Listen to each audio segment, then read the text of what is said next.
itself is called Malmesbury. It's a certain rock that is only found in Cape Town, South Africa itself.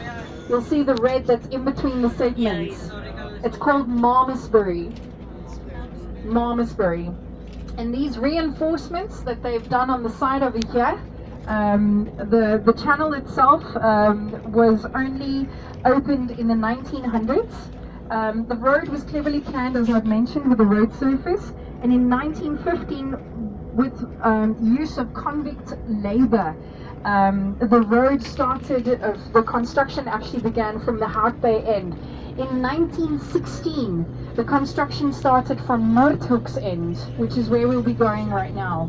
We'll be passing Noordhoek. So from Hout Bay, they started in 1915, and on Noordhoek's side, they started in 1916.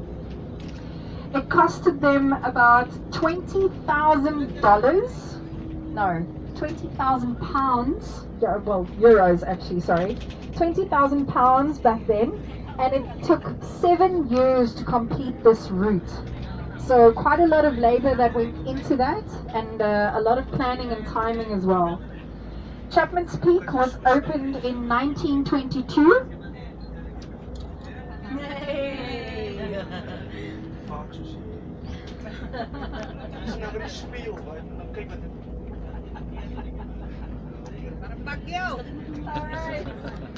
So Chapman's Peak was originally opened in 1922, and by His Royal Highness Prince Arthur Connaught.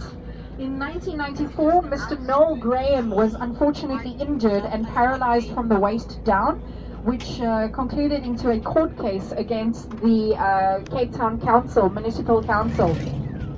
They then realized that the mountain was very unsteady, and they had to do the reinforcements and take a recommendation from geotechnical specialists. It's quite a tongue twister. Geotechnical specialists, and what they did is they did rock barring. Now you see the reinforcements that they have right now, that is called the rock barring. It's steel rods with steel rings that have been enclosed into one another, and it helps for when it rains, the rocks become loose on the mountain and it falls down. We had a lot of rock sheddings throughout the years ever since it was opened. We only had 2 fatal deaths, which was the one was in 1994 and the other one was in the year 2000.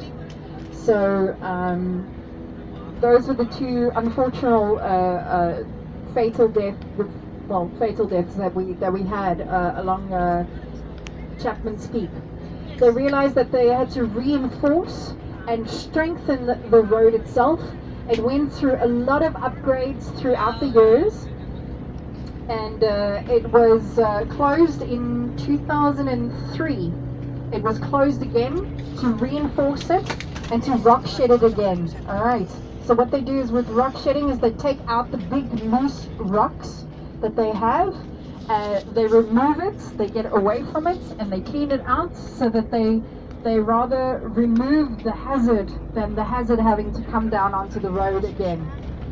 And then after that, Chapman's Peak was reopened in 2009, and ever since then we haven't had any incidents whatsoever.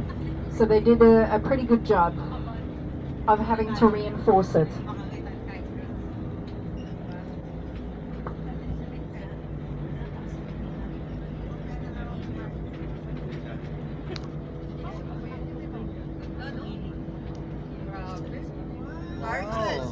Nice beaches again, huh?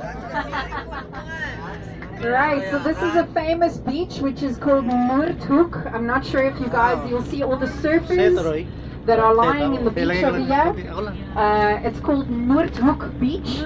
You'll see this is not Noordhoek, North Corner. Direct translation, North Corner, okay? Noordhoek Beach, okay? Yeah. This is the beach. I'm not quite sure if you guys have watched Zulu, the South African movie called Zulu. This is the beach that they shot Zulu on. So do yourself a favor and watch Zulu. Alright. We will. and you'll see that the beach, this is the beach that they shot the movie on. It's not as popular as Camps Bay, as you can see. Even though it is a public beach, Noordhoek itself, it's not a very popular beach because it's so far out. Camps Bay is more of the to-be-seen beach. Cassandra's also informed me that they also do have a lot of horse farms over here.